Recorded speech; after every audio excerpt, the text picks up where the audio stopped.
que tiene como nombre dinámica del cuerpo sólido. ¿verdad?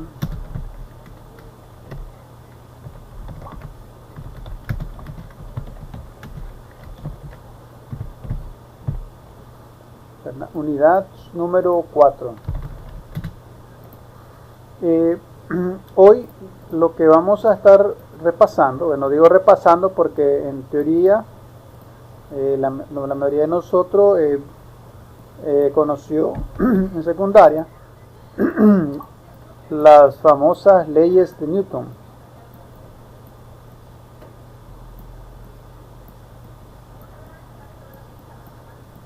Las leyes de Newton, ¿verdad? Son tres leyes. La primera ley es la que se conoce. Vamos a poner para acá. La primera ley se llama primera ley o ley de inercia.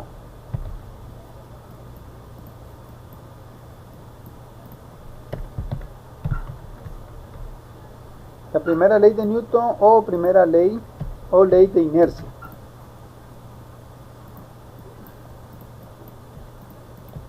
La primera ley nos dice que todo cuerpo preserva su estado de reposo o movimiento uniforme o rectilíneo, a no ser obligado a cambiar su estado, ¿verdad?, por fuerza impresa sobre él.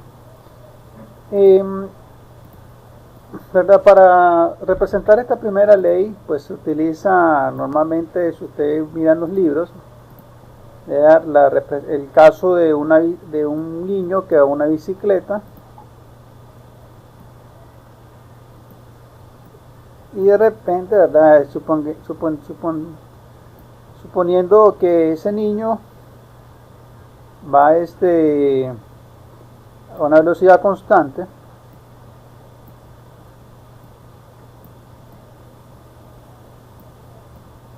y de repente,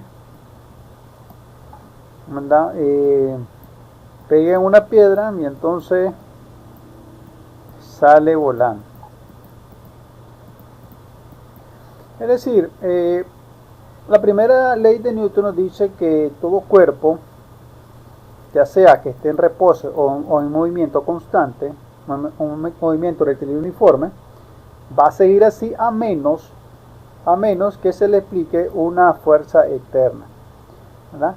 En este caso, esa piedra se puede representar como una fuerza que se va a oponer al movimiento de la bicicleta, ¿verdad? Y por tanto, ¿verdad?, eso va a obligar a detener a la bicicleta, ¿verdad? Y por ende también hace, ¿verdad?, que el joven, siguiendo esa ya aquí tiene que ver lo que se llama como la inercia, ¿verdad?, que el movimiento, al detenerse la bicicleta, el movimiento es trasladado por el cuerpo del niño. Pero acá lo más importante de la primera ley de Newton es que usted memorice la fórmula. También nosotros podemos establecer o escribir de forma resumida la primera ley de Newton, que toda la sumatoria de las fuerzas de un cuerpo, ya sea interna o externa, va a ser igual a 0. Ahora, no importa que el cuerpo se encuentre en reposo o que el cuerpo se encuentre en movimiento, así como en la bicicleta. Si el cuerpo sigue una velocidad constante, ya sigue esta dirección, con una velocidad constante, ¿qué significa eso? Que su aceleración es igual a 0. Entonces va a seguir siempre la misma velocidad. Entonces, si esto sucede, significa, ¿verdad?, que el cuerpo, la sumatoria de toda la fuerza interna o externa de ese cuerpo va a ser igual a 0. Entonces la primera ley de Newton la podemos resumir de esta forma. También podemos decir, ¿verdad?, que toda sumatoria en cualquiera de los ejes que usted sume, ya sea X, Y, Z, va a ser igual a 0. Igual, toda la sumatoria de su momento va a ser igual a 0. Entonces, la primera ley de Newton, así como la tercera, como la vamos a ver más adelante, ya la pusimos en práctica de forma indirecta en análisis en análisis de los cuerpos estáticos. Ustedes recuerdan que en las clases anteriores nosotros analizamos las fuerzas de reacción, ¿verdad? Las fuerzas resultantes en un sistema, en un cuerpo. Entonces, nosotros, para poder encontrar las resultantes, la fuerza de reacción en el punto A y en el punto B, si ustedes recuerdan, aplicamos sumatoria de fuerzas y la sumatoria de esas fuerzas nos daba igual, nosotros la escribíamos como igual a 0. ¿Y esto de dónde viene? Pues viene de esto acá, de la primera ley de Newton. ¿Ya? Entonces, todo esto, que la sumatoria de las fuerzas, todas las fuerzas, va a ser igual a 0, pues viene de esto. Igual, para que un cuerpo también tenga equilibrio estático, recordemos que también la sumatoria de todos sus momentos tiene que ser igual a 0. De lo contrario, si la sumatoria de todos los momentos y todas las fuerzas, ya sea en el eje X, Y o Z, no es igual a 0, entonces ese cuerpo no está en equilibrio estático. Ese cuerpo estaría en algún tipo de movimiento o de rotación. Entonces esta es la primera ley de Newton. Segunda ley. La segunda ley de Newton. Segunda ley o ley fundamental de la dinámica.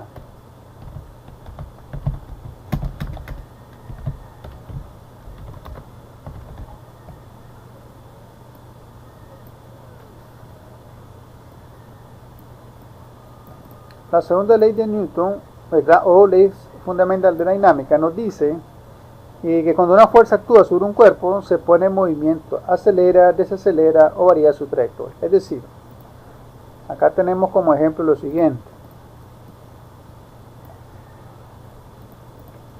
Tenemos un carrito de supermercado.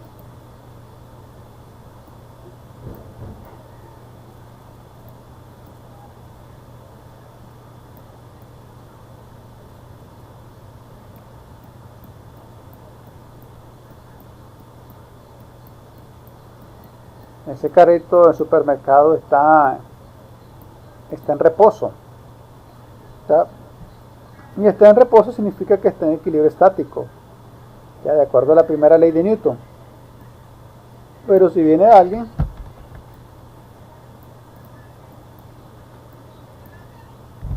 y alguien, ¿verdad? Y empuja ese carrito, entonces este carrito entrará en movimiento. ¿Ya? ¿Cómo se resume la segunda ley de Newton? ¿Ya? A través de la fórmula se resume de la siguiente manera. Hay dos formas de resumir la segunda ley de Newton. La primera opción me dice, bueno, no es que existan dos formas, sino que la podemos representar de dos maneras.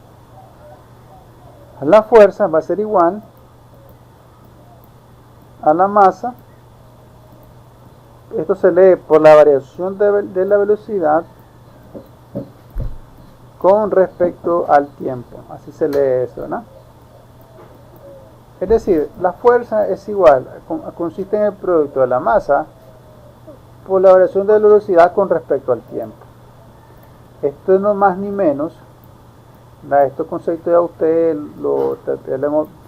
creo que sería lo nuevo que vamos a ver en estas unidades. En pocas palabras podemos decir que la fuerza es igual a masa por aceleración. De esta manera usted puede resumir lo que es la segunda ley de Newton. La ley original nos dice, o está escrita diferente, ¿verdad? La original nos dice que la aceleración va a ser igual a la masa entre fuerza, ¿no? Esta es la original. Claro que escrita un poco diferente, un poco más complejo, pero nosotros lo resumimos de esta manera porque esta fórmula es la que nosotros vamos a utilizar. Entonces, la segunda ley de Newton nos dice que todo cuerpo se conserva en reposo, ¿verdad? O se acelera o varía su trayectoria si es aplicada una fuerza externa sobre él, ¿verdad? Tercera ley.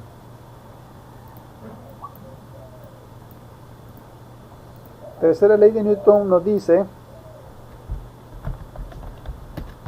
vamos a escribir acá, tercera ley,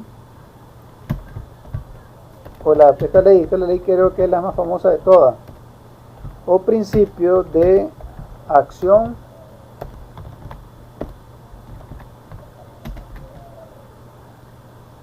y reacción.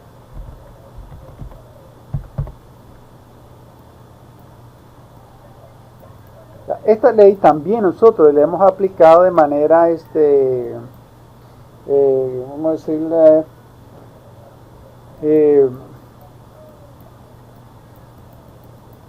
lo hemos aplicado en los ejercicios anteriores, ¿verdad? Sin definirla como tal, ¿verdad? Pero ya nosotros la conocemos.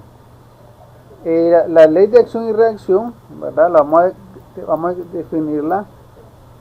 Vamos a hacerlo de la siguiente manera. Nos dice, ¿verdad?, que con toda acción ocurre siempre una reacción igual y contraria, ¿ya? Es decir, para toda acción va a haber una reacción con la misma magnitud, pero sentido contrario. Aquí tenemos dos personas que están tirando de una cuerda. Okay. Y esta persona, para poder, si no se mueven, se quedan de manera estática, están produciendo la misma fuerza, o sea, la misma magnitud,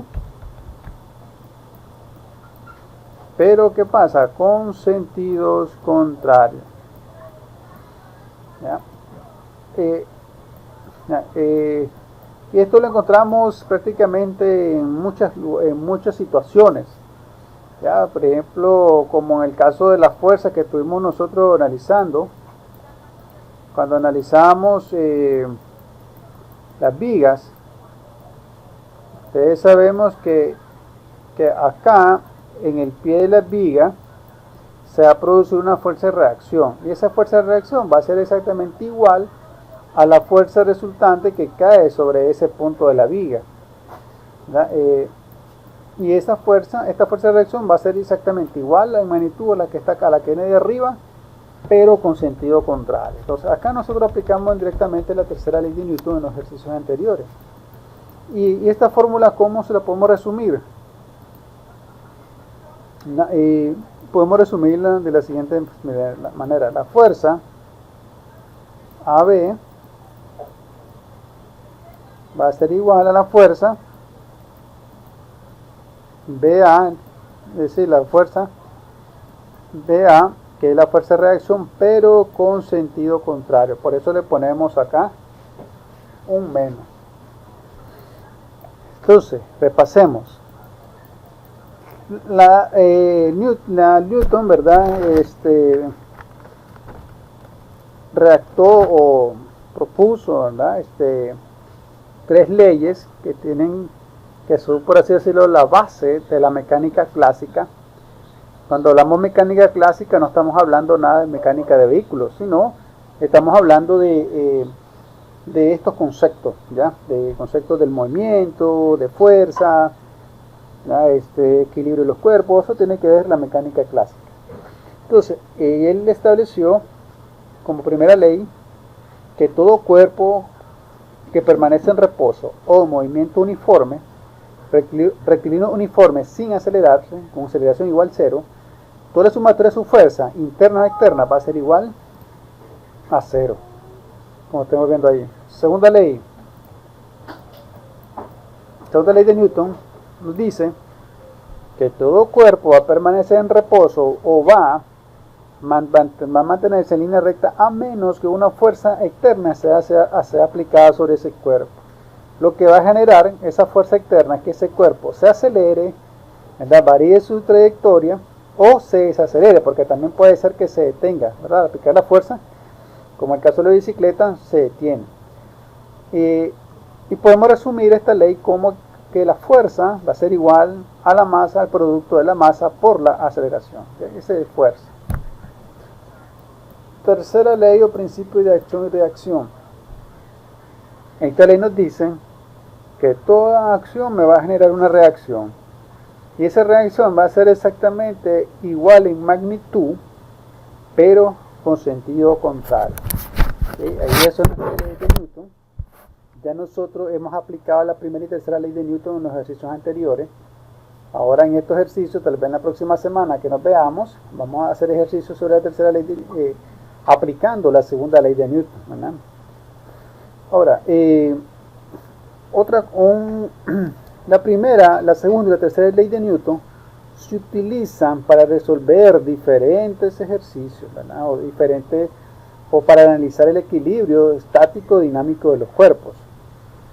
Por ejemplo, ya nosotros pues ya lo utilizamos, la primera ley de Newton, analizar, cuando ustedes recuerdan, cuando analizamos el sub y baja, ¿verdad? Que hay una fuerza por acá, fuerza 1, fuerza 2, y analizamos las reacciones, ¿verdad? La resultante, analizamos las reacciones en los puntos de apoyo, analizamos los momentos, ¿verdad?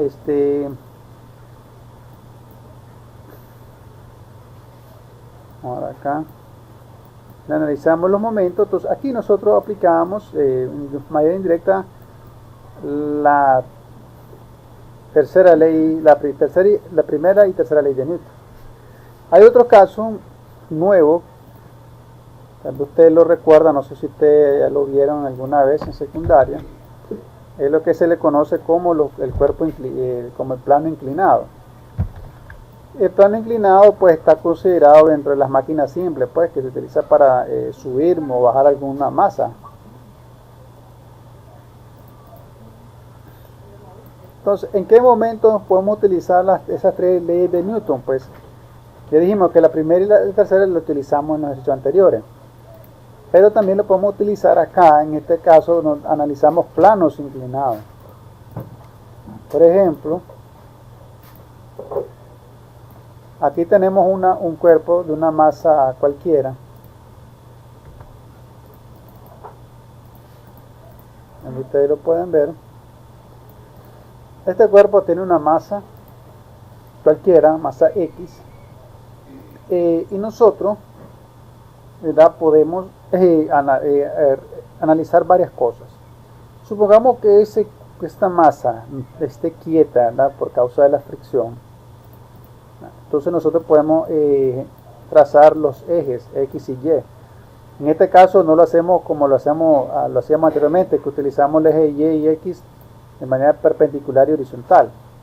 En este caso nosotros el eje X lo ponemos como horizontal al plano, ¿verdad?, y el eje Y perpendicular a ese plano. Solo que ahora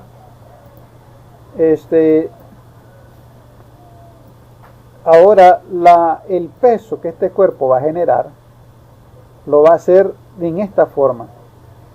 Si ustedes recuerdan, cuando analizamos nosotros el sub y baja, toda esta fuerza la analizamos de manera vertical.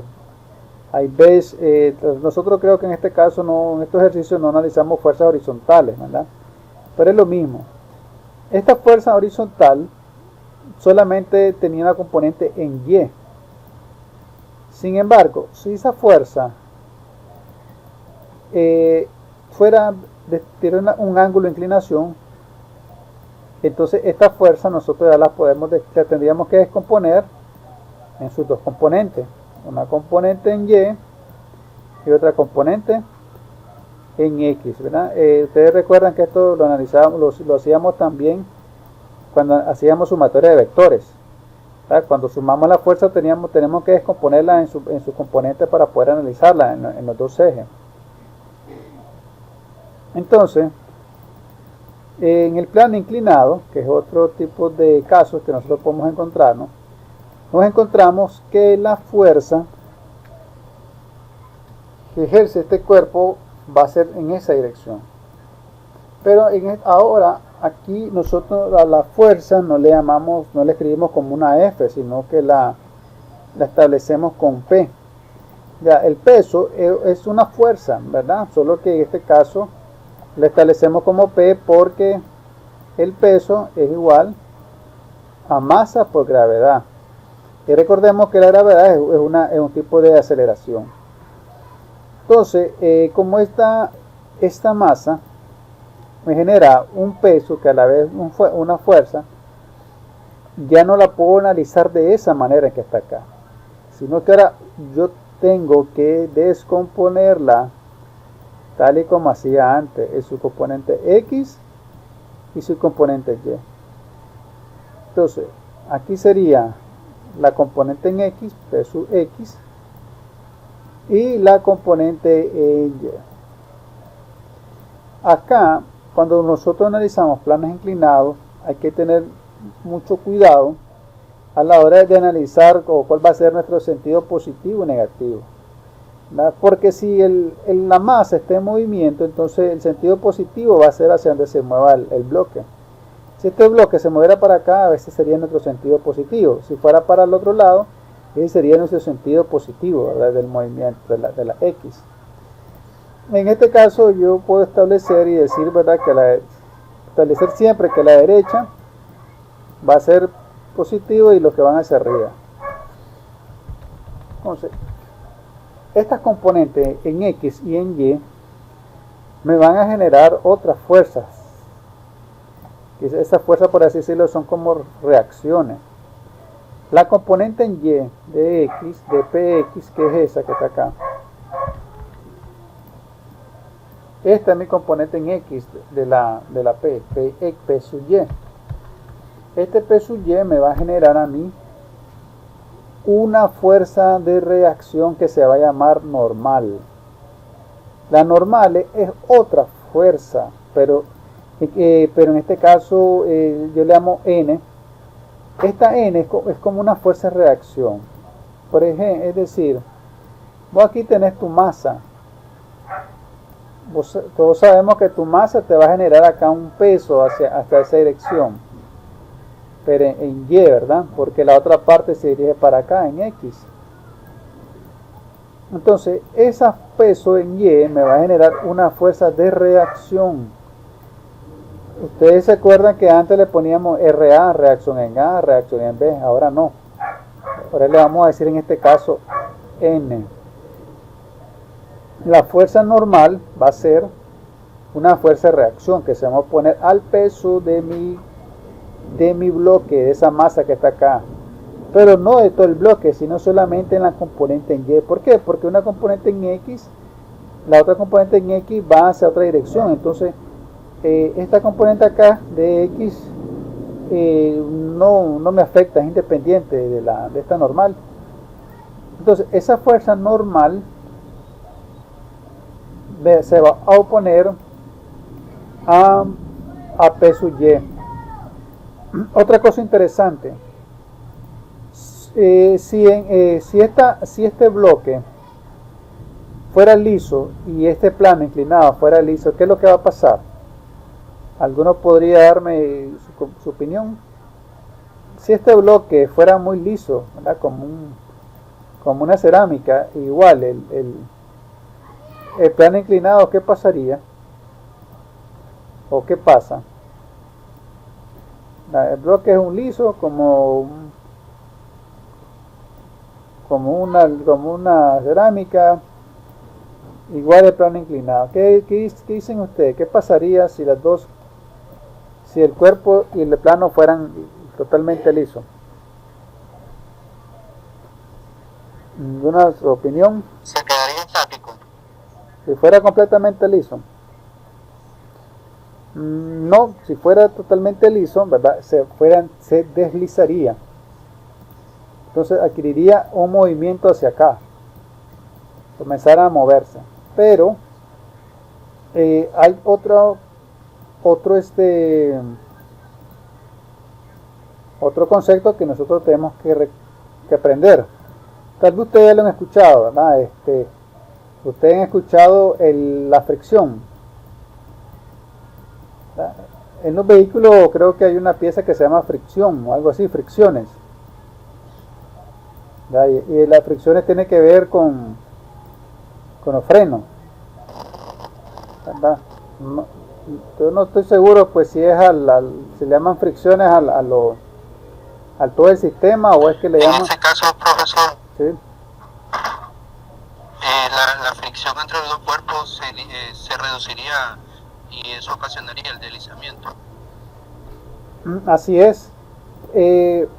Realmente no es que no exista una fricción, ¿verdad? No. Siempre va a existir una fricción, ¿verdad? Solo que esa fricción llega a ser tan mínima que es irrelevante, ¿verdad? Al peso que hace que a la hora que el cuerpo se mueva no va a causar nada. Entonces es tan pequeña que realmente se desprecia, ¿verdad? Porque en física realmente hay muchos análisis que se hacen que se desprecian ciertas cosas para facilitar los cálculos, pero para detalles mucho más rigurosos entonces hay que tomarlos en cuenta, como por ejemplo cuando ustedes recuerdan que analizamos la caída libre de los cuerpos, ya que un cuerpo de una masa mayor, una masa considerable, la fricción del viento no le va a hacer nada, es irrelevante, pero hay fricción. Mientras que un cuerpo, tal vez como una hoja, una pluma, entonces la fricción del viento sí es relevante. Entonces ahí en ese caso no va a ser lo mismo. Entonces, si no existiera fricción acá, este cuerpo se deslizaría. Por tanto, para que ese cuerpo esté ahí estático, tiene que haber una fuerza que se le llama fuerza de fricción. La fuerza de fricción, usted lo puede encontrar de diferentes maneras en los libros. Hay veces le ponen una F minúscula con una R, o le ponen la F mayúscula con una R, o la F con mayúscula con una F pequeña. Hay diferentes formas. Nosotros vamos a utilizar una F minúscula con una R. Entonces, esa fuerza de fricción es la que se está oponiendo a la componente en X de la masa, que es P sub X, que es esta. Entonces, esa fuerza de fricción se opone al movimiento, por tanto esa masa va a quedar allí estática. La fuerza de fricción va a ser igual a un coeficiente de fricción por la normal. La normal es la fuerza de reacción de la masa, ¿verdad? El coeficiente de fricción, este que está acá, es la letra mu, ¿verdad? Una letra griega, es como una tipo H con una U, una combinación de H con U, ¿verdad? Se lee mu o mu. Esa fuerza, ese coeficiente de fricción va a variar de acuerdo a cómo esté compuesta la masa y esta rampla o este plano. Entonces hay tablas, yo en el campo le comparto ahí unas tablas de los coeficientes de fricción entre diferentes cuerpos, porque son muchísimos, ¿verdad? Pero ahí solamente en esa tabla se encuentran algunos, porque el coeficiente de fricción, por ejemplo, entre madera y pongámosle concreto es 1, entre madera y madera es otro, entre madera lisa fina es otro. Entonces el coeficiente de fricción mu entre mayores va a aumentar, ¿verdad? La fuerza N, que es una fuerza dijimos que es una fuerza que se opone a P sub Y, tiene que ser igual a P sub Y para que ese cuerpo tenga equilibrio estático, porque si N no fuera igual a P sub Y, ese cuerpo se hundiría o se movería hacia arriba. ¿Y qué cosa es P sub Y? P sub y es lo mismo que usted tenga la fuerza P por el coseno. Acá usted tiene que utilizar sus conocimientos, lo que aprendió usted en vectores. La componente en y de PY va a ser igual a P por coseno de teta. ¿Por qué decimos coseno del ángulo? Porque este ángulo acá está, acá la vamos a llamar teta. ¿Querés saber? ¿Pueden ver la pantalla? Bueno, a ver así.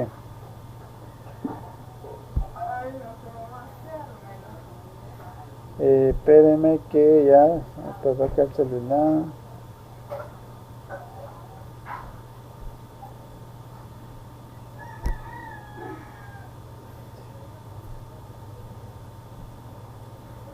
Espérenme, jóvenes, que acá perdí. Sí, espérenme que voy a ver si lo puedo. Aquí pasa que lo estoy viendo en mi celular también, pero aquí se me perdió la. Bueno, voy a estar explicando. Si no se mira, usted me avisa. Entonces, en un plano inclinado, otra cosa importante que usted tiene que saber es el ángulo. Este ángulo de inclinación que está acá, le vamos a llamar teta. El ángulo teta. Ese ángulo va a ser igual a este ángulo. Ahí en el campus está la demostración, no lo vamos a hacer ahorita porque eso tiene que ver con trigonometría. Entonces, si usted quiere conocer la componente en PY de la fuerza P, va a multiplicar P por el coseno del ángulo. ¿Por qué yo pongo coseno? Es el mismo criterio que ocupábamos antes. Supongamos que este es P. Este es... ya se me perdió, pero vamos a ver. Supongamos que este es P sub Y. Este es P sub X. Entonces, supongamos que este es nuestro ángulo.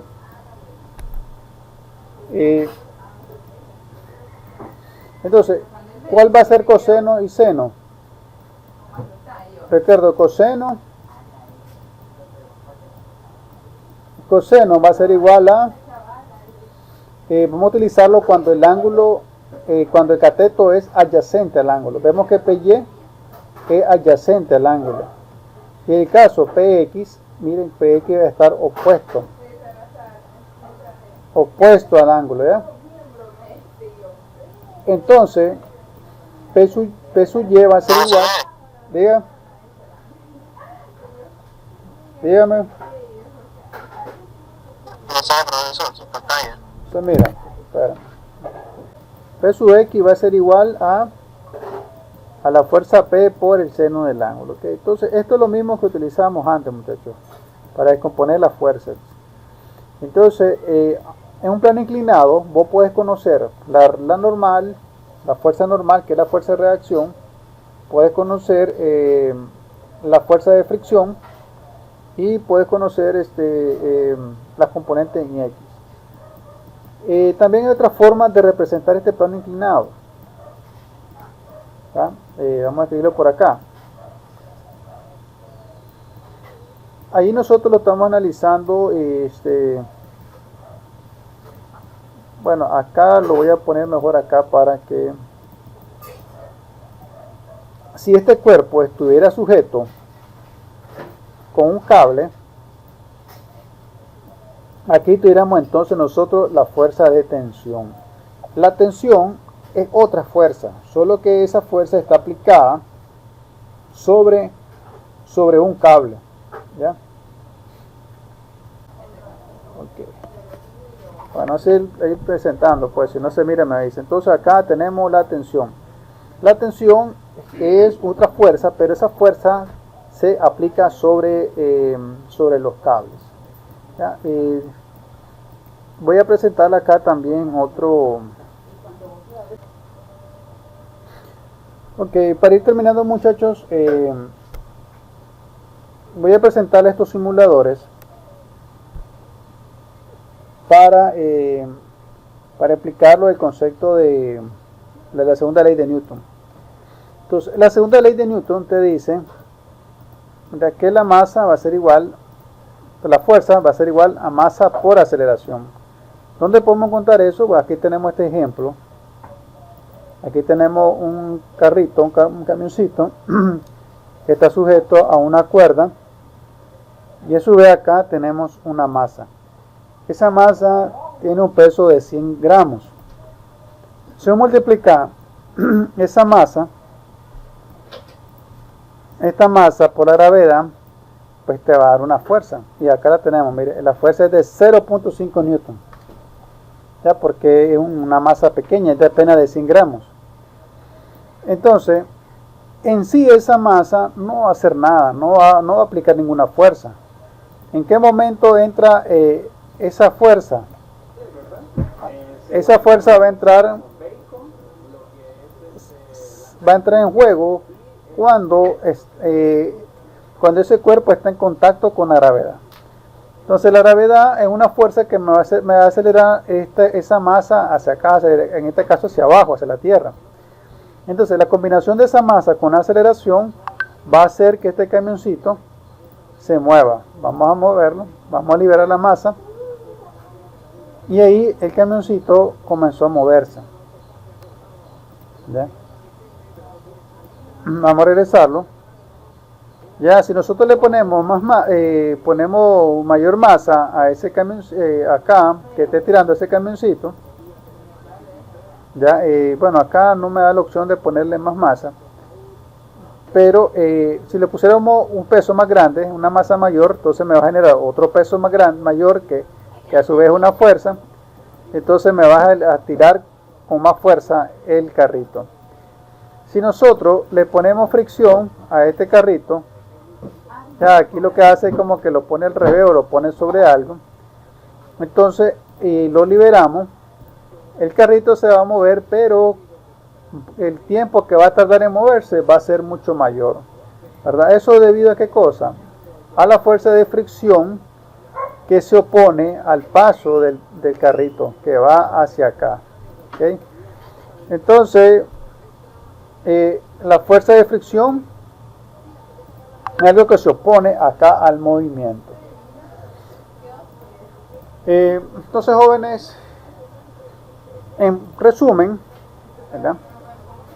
En un plano inclinado, ya para ir terminando y pasar la asistencia, en un plano inclinado encontramos la siguiente fuerza, pero en un plano que esté estático. Si la próxima semana nos vemos, ¿verdad? Yo entiendo que la semana es normal, clase normal, vamos a hacer un ejercicio sobre esto, ¿verdad? Sobre un plano inclinado con una masa en estática y una masa y dos masas en movimiento. Entonces acá en un plano inclinado podemos encontrar varias fuerzas. Tenemos la fuerza normal, que es la fuerza que se opone el peso de la masa, pero en el eje Y. Tenemos la fuerza de fricción, que se opone la fuerza al peso X o la fuerza X. Tenemos la tensión, ¿verdad? Que en este caso es una fuerza que se opone al peso, pero en X, ¿verdad? Tenemos el ángulo de inclinación, una fuerza P, y tenemos un concepto nuevo que es mu.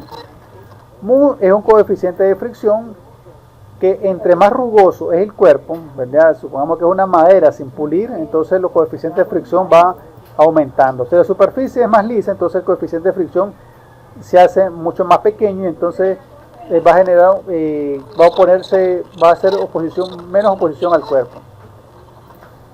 Ya vimos entonces las tres leyes de Newton,